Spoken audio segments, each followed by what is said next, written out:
Second question, so that the relation R in the set R of real numbers defined as R is equal to a comma b such that a is less than and equal to b square. ये आपको relation given है, a comma b एक pair है such that a is less than b less than and equal to b square is neither reflexive nor symmetric nor transitive. तो ये तीनों इसमें नहीं है, तो यही आपको शो करना है इसमें, और आर आपके लिए आर गिवन है. तो देखिए किस तरीके से हम करेंगे. और जो आर है यहाँ पे R relation in the set R, set R का मतलब यहाँ पे रियल नंबर की बात हो रही है ऑफ रियल नंबर. ये जो सेट ये आर जो है ये रियल नंबर की बात हो रही है, रियल नंबर जितने भी होंगे उसकी. तो देखिए इसको हम कैसे सॉल्व करेंगे. जैसे कि इसमें देखो बोला गया है रिफ्लेक्सिव नहीं है और ना ही सिमेट्रिक और ट्रांजिटिव नहीं है. तो हमें बताना है कि कैसे नहीं है. तो अगर हम फर्स्ट कंडीशन देखें, फर्स्ट यहाँ पे रिफ्लेक्सिव की बात करें तो आर जो है रिफ्लेक्सिव होगा कि नहीं होगा. अब जैसे सपोज इसमें देखिए ये गिवन है a is less than equal to B square. ये तो रिफ्लेक्सिव की कंडीशन होती है कि a comma a belongs to R होना चाहिए. आर का मतलब ये रिलेशन से है, रियल नंबर नहीं. A comma b belongs to R, R relation की बात कर रहा हूँ. और ये ए कॉमा ए ये जो है रियल नंबर सेट के एलिमेंट हैं, रियल नंबर के हैं. तो अब यहाँ देखिए अगर हम इसको इसके अकॉर्डिंग लिखना चाहें, इसके अकॉर्डिंग अगर इसको लिखना चाहें तो ये इस तरीके से होना चाहिए, यही ना. और सपोज अगर a की वैल्यू हम कंसीडर कर लें यहाँ पे कि 1/2 है, a की वैल्यू 1/2 है. हमने ये एग्ज़ाम एक नंबर ले लिया, कोई भी रियल नंबर आप ले सकते हो. और इसके अकॉर्डिंग क्या होना चाहिए, ये होना चाहिए 1/2 इज़ लेस देन 1/2 का square, that is 1/2 is less than equal to 1/4. अब आप देखिए ये कितना है 0.5 इज़ लेस देन, ये कितना है 0.25. तो क्या ये कंडीशन सही है. यहाँ पे देखिए ये तो गलत हो गया, मतलब 0.5 is less than and equal to 0.25 हो रहा है. ये तो स्मॉल, इससे छोटा है ये. बट यहाँ पे ये साइन, ये जो रिलेशन शो हो रहा है वो ये कह रहा है कि 0 is less than equal to 0.25. तो यहाँ पे ये रॉन्ग हो जाएगा. तो इस केस में हम कह सकते हैं कि R इज़ नॉट रिफ्लेक्सिव. तो आप यहाँ पे इस तरीके से लिखोगे R is not reflexive. Important ये क्वेश्चन है. R इज़ नॉट रिफ्लेक्सिव होगा, क्यों? क्योंकि A is not less than और equal to a square, equal to a square. Okay, for all a belongs to R. A यहाँ पे ये real number की बात हो रही है, जैसा कि हमने ऊपर देखा. ये a is not less than और equal to a square for all a belongs to R. तो ये आर इज़ नॉट रिफ्लेक्सिव. अब सेकेंड केस में हम देखें तो इसमें ये बोला है आर, अब हमें ये शो करना है कि सिमेट्रिक नहीं है.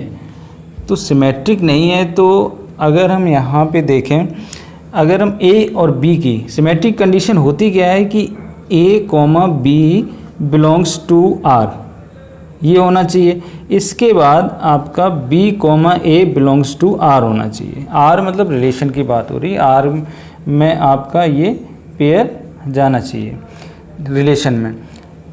तो अगर हम यहाँ पे देखें जो आपका ये गिवन है रिलेशन B स्क्वायर, ये a is less than equal to B square है. तो यहाँ पे अगर हम ए की वैल्यू कुछ ले लेते हैं, मान लीजिए हम इसको हम सही करने के लिए ए की वैल्यू हम लेट कर लेते हैं कि ए की वैल्यू जो है वो 2 है और बी की वैल्यू 5 ले ली. तो इस केस में क्या हो जाएगा कि 2 इज़ लेस देन 5 स्क्वायर, मतलब 2 is less than equal to 25।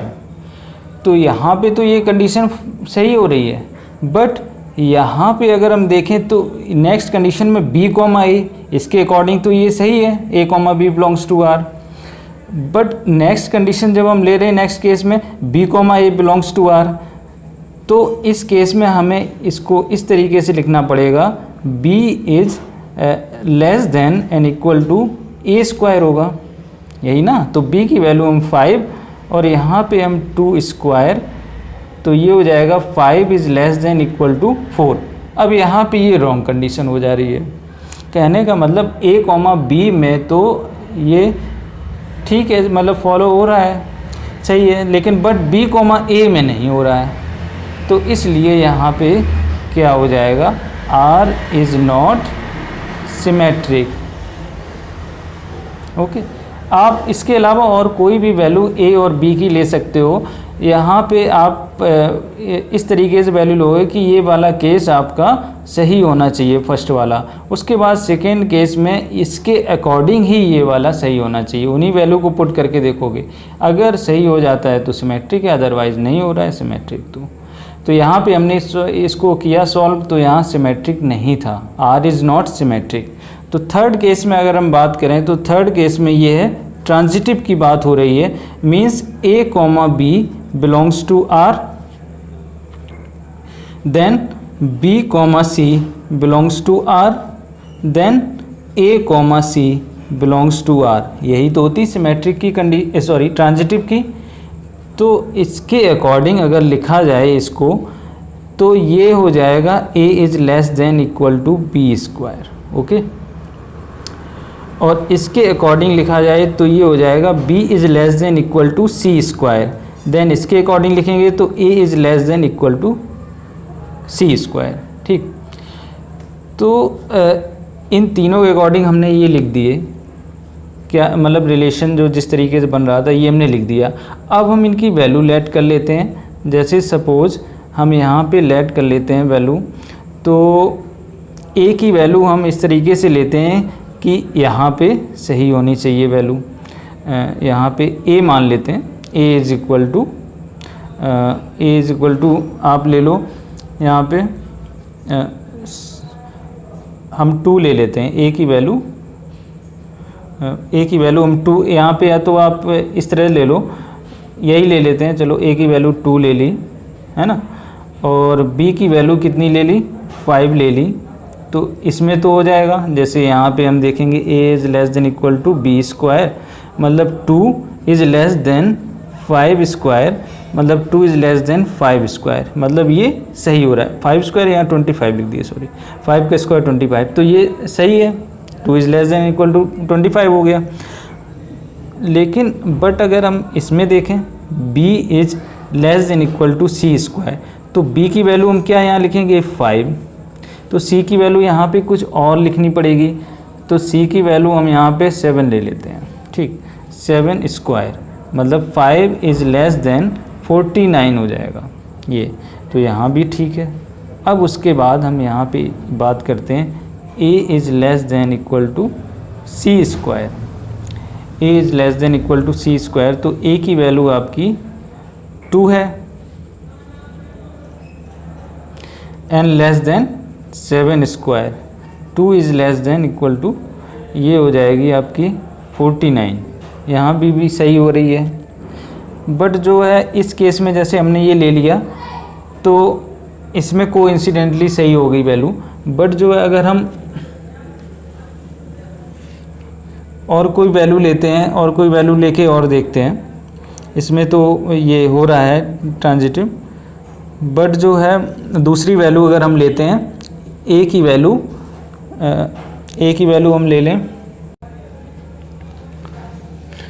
देखिए इसमें जैसे a की वैल्यू हमने, अब जैसे कोइंसिडेंटली इसमें तो सही हो गया, बट जो हर एक में नहीं होगा, अगर सभी में सही होगा ये ट्रांजिटिव वाला केस, मतलब सभी के लिए अगर सभी वैल्यू में कोई भी वैल्यू आप पुट करो और सभी के लिए सही होता है, तो उस केस में हम कह सकते हैं ट्रांजिटिव है। तो हम कुछ और वैल्यू पुट करके देखते हैं। Let a is equal to 2 and b is equal to -2, c is equal to -1, इनको पुट करके देखते हैं। तो a is less than b square, मतलब 2 is less than -2 square, 2 is less than 4, ये सही है। उसके बाद b is less than c square, -2 is less than -1 square, then -2, ये भी ठीक है।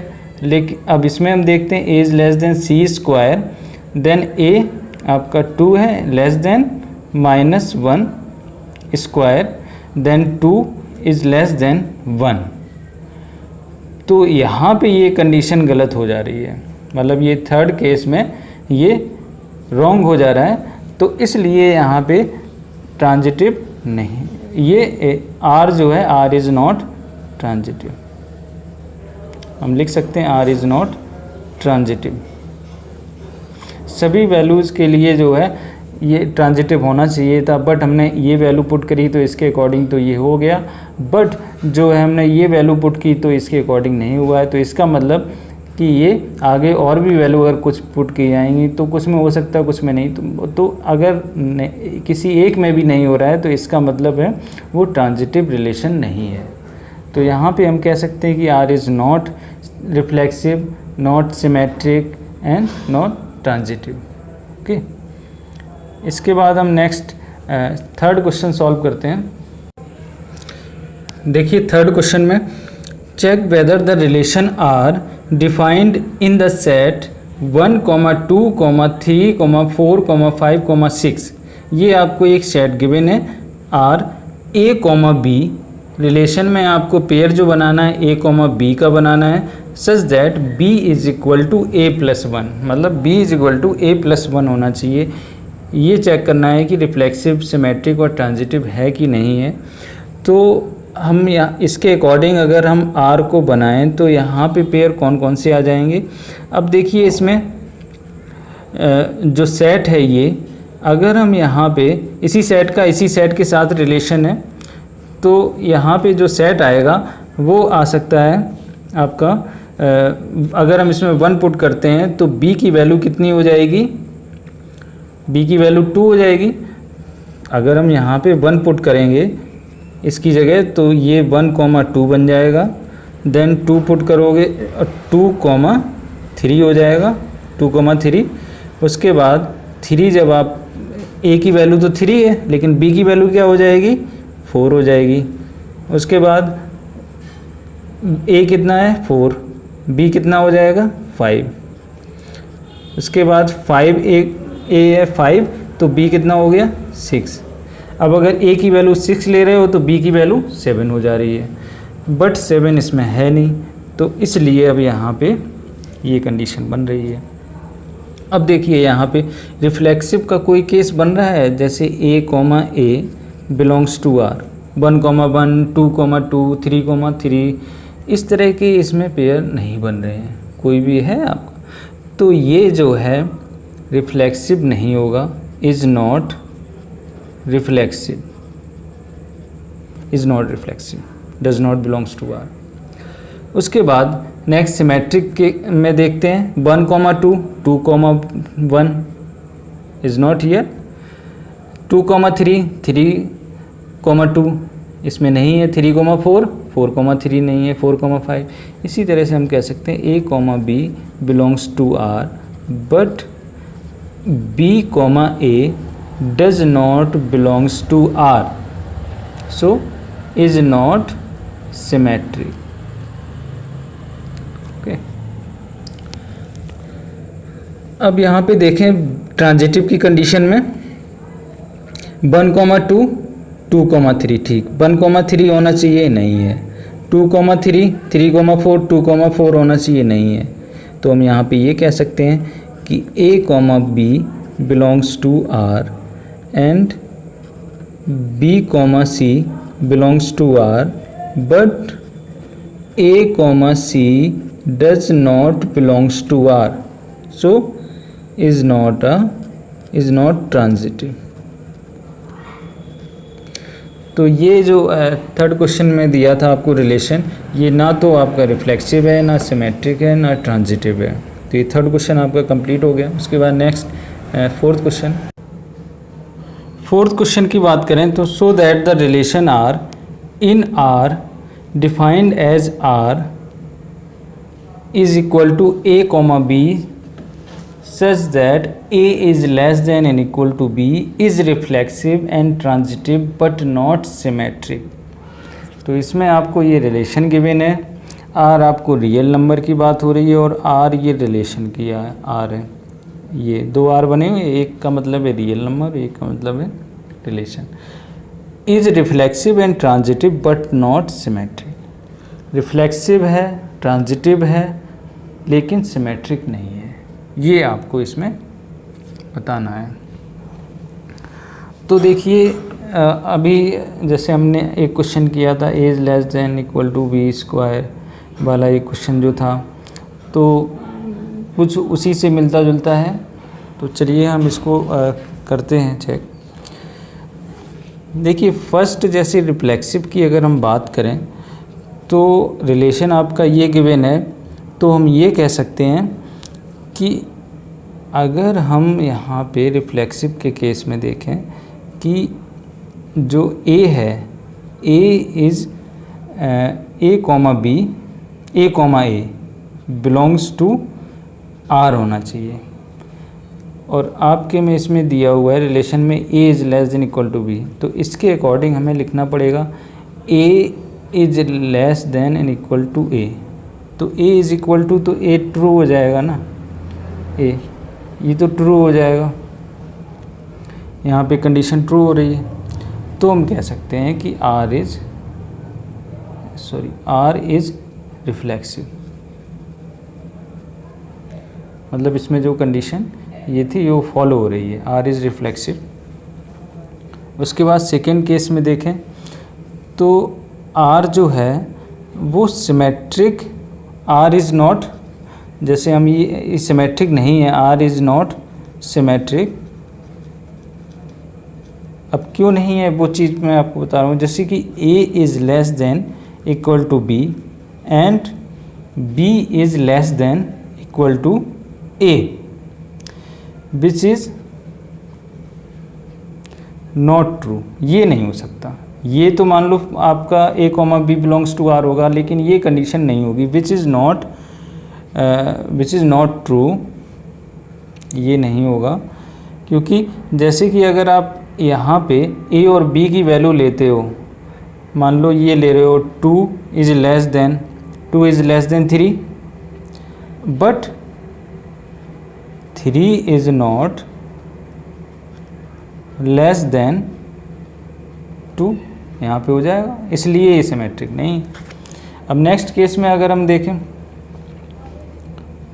ट्रांजिटिव के केस में, तो इसमें R जो है वो ट्रांजिटिव होगा,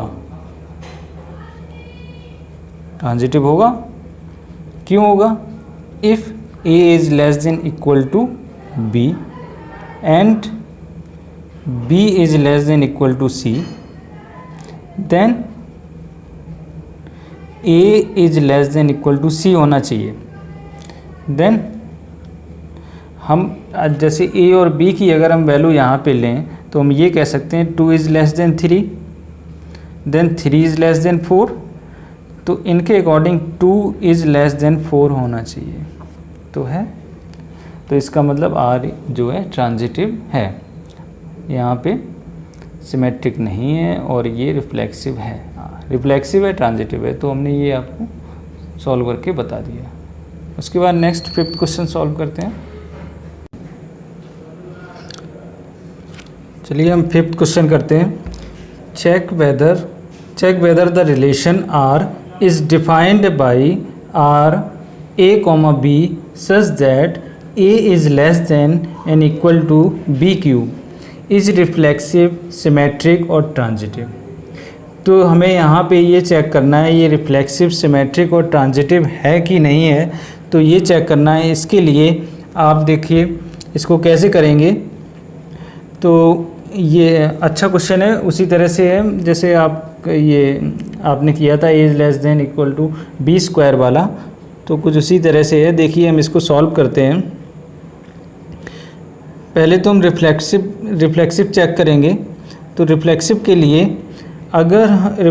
लिए क्या होता है, a is less than equal to a comma a belongs to R होना चाहिए। तो a is less than equal to a cube हो जाएगा, मतलब a is less than and equal to a cube. अब ये कंडीशन तो ट्रू नहीं हो सकती है, इज़ नॉट ट्रू। अगर हम एग्जांपल लें इसका कि 1/2, ए की वैल्यू हमने 1/2 ले ली, अब 1/2 is not less than 1/2 whole cube होगा। 1/2 is not less than 1/2 whole cube, then R is not reflexive. तो इस केस में क्या हो जाएगा कि आर इज़ नॉट, इसलिए हम कह सकते हैं कि R is not reflexive, R is not reflexive. उसके बाद सेकेंड केस अगर देखें सिमेट्रिक के बारे में, सिमेट्रिक में क्या होता है कि a comma b belongs to R and b comma a belongs to R, ये दोनों कंडीशन होनी चाहिए, पहली है तो दूसरी भी होनी चाहिए। अगर नहीं है तो इसका मतलब वो सिमेट्रिक नहीं होगा। तो यहाँ पे देखिए हम क्या करें, तो यहाँ पे ये मान लीजिए first condition a is less than equal to b cube, ये ट्रू है, but b is not less than और इक्वल टू ए क्यूब। जैसे मान लीजिए एग्जांपल्स में हम ले लेते हैं कि 1 is less than equal to 2 cube हो जाएगा, ये सही है, but 2 is not less than 1 cube, but 2 is not less than 1 cube. तो यहाँ पे इस तरह कंडीशन होगी, इसलिए हम कह सकते हैं कि R is not symmetric, R is not symmetric, ये यहाँ पे सिमेट्रिक रिलेशन नहीं होगा सिमेट। उसके बाद थर्ड केस की अगर हम बात करें ट्रांजिटिव, अगर हम इसमें चेक करते हैं इस फंक्शन में, मतलब इस रिलेशन में अब चेक करते हैं तो क्या हो जाएगा, if A is less than b cube होगा and B is less than c cube होना चाहिए, but A is not less than, but जो है A is not less than C cube, is not less than C cube. अगर हम example में लेते हैं यहाँ पे वैल्यू, अगर A की वैल्यू हम 7 ले लें और B की वैल्यू 2 ले लें और C की वैल्यू 1.5 ले लेते हैं, तो इस केस में क्या होगा, A is less than B cube. अगर हम इसको चेक करें तो ये वैल्यू आ जाएगी आपकी, A की जगह हम 7 लिखते हैं और 2 की जगह, B की जगह 2 value, then 7 is less than 8। तो यहाँ पे तो कंडीशन ये सही हो रही है। अब नेक्स्ट केस में B is less than C cube होना चाहिए, B is less than C cube होना चाहिए। तो B की जगह हम वैल्यू 2 लिखते हैं और C की जगह 1.5 होल क्यूब, तो 2 इज़ लेस देन 3.375 हो जाएगा। 1.5 का होल क्यूब करेंगे तो 3.37 क्यूब आएगा। तो यहाँ पे भी ये कंडीशन ट्रू है। अब उसके बाद नेक्स्ट केस में चेक करते हैं, तो यहाँ पे क्या हो रहा है कि A is greater than C cube हो रहा है, यहाँ पे लेस देन नहीं हो रहा है। क्यों? क्योंकि A की वैल्यू तो 7 है और C की वैल्यू जो है 1.5 जब यहाँ रख रहे हैं तो ये इस तरह की कंडीशन को फॉलो कर रहा है। 1.5 होल क्यूब मतलब 7 इज़ ग्रेटर देन 3.375। तो इस कंडीशन से, इस कंक्लूजन से हम ये कह सकते हैं कि R is not transitive, R is not transitive. तो यहाँ पे हमने इस क्वेश्चन को, ये इंपॉर्टेंट क्वेश्चन है, इस क्वेश्चन को भी सॉल्व कर दिया यहाँ पे कि ये ना तो रिफ्लेक्सिव है, ना ही सिमेट्रिक है और ना ये ट्रांजिटिव है। तो ये 5th क्वेश्चन आपका कंप्लीट हो गया। उसके बाद नेक्स्ट 6 क्वेश्चन सॉल्व करते हैं। देखिए 6 क्वेश्चन में क्या है, कि इसमें आपको शो करना है, so that the relation R in set 1, 2, 3 given by R 1, 2, 2, 1 is symmetric but neither reflexive not transitive. तो इसमें रिलेशन में हमें यही बताना है कि ये सिमेट्रिक है ना ही, और इसके अलावा आपको बताना है ये रिफ्लेक्सिव नहीं है, ट्रांजिटिव नहीं है। तो ये तो क्वेश्चन देखने से पता चल रहा है कि ये सिमेट्रिक है और रिफ्लेक्सिव ट्रांजिटिव नहीं है, क्योंकि यहाँ पे रिलेशन में जो पेयर दे रखे हैं आपके 1, 2, रिफ्लेक्सिव में a, does not belongs to r यहाँ पे हो रहा है, इसलिए ये इज़ नॉट रिफ्लेक्सिव होगा। अब इस केस की बात करें तो a, b belongs to r है 1, 2 और b, a also belongs to r, then हम कह सकते हैं कि ये सिमेट्रिक होगा, ये सिमेट्रिक होगा। अब आप क्वेश्चन में खुद देख लीजिए 1, 2 belongs to r, then 2, 1 also belongs to r, then we can say that this relation is a symmetric relation. अब ट्रांजिटिव की बात करें तो a, b belongs to r, a, b belongs to r और 2, 1, 1, 2, 2, 1, 1, 1 इसमें नहीं है, इसलिए ये जो है ट्रांजिटिव नहीं होगा। a, b belongs to r, then b, c belongs to r, then a, c does not belongs to r. So we can say that this relation is not a transitive relation, is not a transitive relation. तो यही हमको इसमें show करना था कि symmetric है, reflexive नहीं है, ट्रांजिटिव नहीं है। तो ये हमने 6 क्वेश्चन कंप्लीट कर दिया। उसके बाद नेक्स्ट 7